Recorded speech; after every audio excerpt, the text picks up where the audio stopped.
Tu sais, il y a une période de ma vie où je n'arrivais plus à prier. Je voulais vraiment. Mais chaque fois que j'entrais dans ma chambre pour prier, chaque fois que je m'invitais à genoux, les mots ne sortaient plus. C'était comme si le feu qu'il y avait en moi était éteint. J'allais toujours dans les réunions chrétiennes, j'allais à l'église, je chantais, j'adorais Dieu de temps en temps, mais à l'intérieur de moi, je ressentais ce vide. Comme si Dieu était silencieux, comme si mes prières, mes mots rebondissaient contre un mur invisible. Et pourtant, je savais que Dieu n'avait pas changé. C'est ce que la parole de Dieu nous dit. Et je ressentais cet éloignement-là, tout simplement parce que c'était moi qui m'étais éloigné de lui.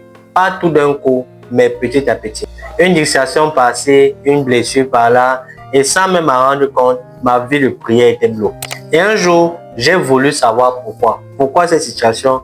Pourquoi je n'ai plus de force pour prier? Et ce que Dieu m'a révélé, m'a montré ce jour-là, a littéralement débloqué ma vie de prière. Vous savez, de nos jours, beaucoup prient parce que c'est ce que les parents les ont appris ou tout simplement parce qu'ils ne veulent pas décevoir Dieu. Ça devient une routine qu'il faut faire chaque jour. Beaucoup pensent que s'ils ratent les moments de prière de la journée, Dieu sera en colère.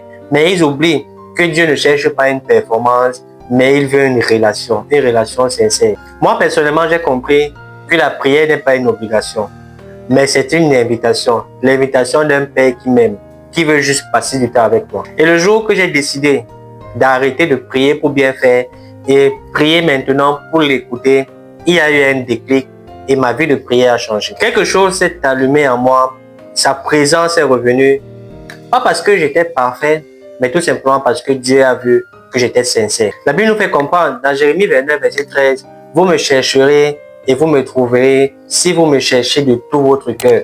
Vous savez, beaucoup de personnes, et moi y compris, prièrent pour demander, Seigneur, je veux telle chose. Seigneur, je souffre. Seigneur, je ne comprends pas. Seigneur, pourquoi cette situation? Mais parce que je priais avec mes émotions, ma prière était faible, n'avait pas de force, tout simplement parce qu'elle n'était pas basée sur la vérité. Jusqu'au jour où j'ai compris que Dieu n'accomplit pas nos émotions, mais il accomplit sa parole.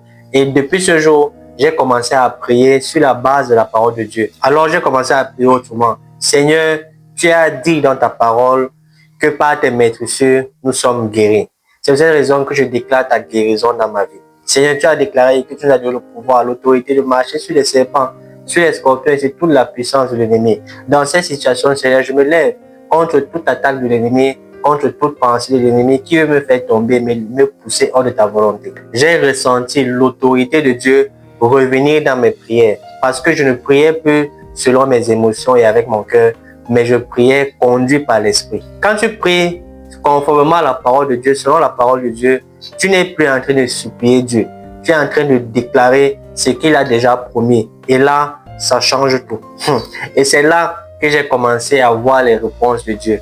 C'était pas un processus qui est arrivé tout de suite, mais petit à petit, jour après jour, je ressentais que ma vie de prière s'est ravivée et j'ai continué dans cette lancée et j'ai vu Dieu se manifester puissamment au travers des simples prières que je faisais. Dans cette situation, ta foi grandit et tu ressens la présence de Dieu chaque fois que tu passes des moments intimes avec lui. La troisième chose que j'ai comprise, c'est que parfois on pense que prier, c'est parler, parler et parler. Alors que j'ai compris que le silence est parfois un langage puissant dans ta communication avec Dieu. Et à cet instant T, j'ai commencé à rester là, dans sa présence, sans rien dire, le laissant parler, me guérir, me corriger. Dans le psaume 46, verset 11, la Bible dit, arrêtez, sachez que je suis Dieu. Ce verset biblique a ravivé quelque chose en moi. Parce que dans le silence, Dieu m'a montré beaucoup de choses que je n'aurais jamais entendues en parlant. Et il m'a montré que je ne suis jamais seul. Il est toujours avec moi. Il m'a fait comprendre que la prière, ce n'est pas uniquement ce que je dis, mais c'est ce que je vis avec lui, ce que je partage avec lui au quotidien. Et c'est là que ma vie de prière s'est débloquée. Pas par une méthode spécifique, mais tout simplement parce que mon cœur est rentré à son premier amour. Peut-être que toi aussi, tu vis la même situation que moi auparavant.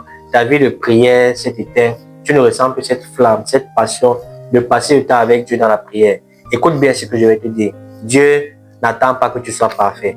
Dieu veut tout simplement que tu reviennes à lui avec un cœur sincère. Il veut tout simplement que tu viennes dans sa présence, que tu t'assoies, tu respires et que tu lui dises, Papa, je suis là pour t'écouter.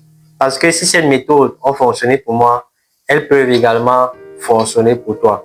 Tu sais, arrête de prier pour performer.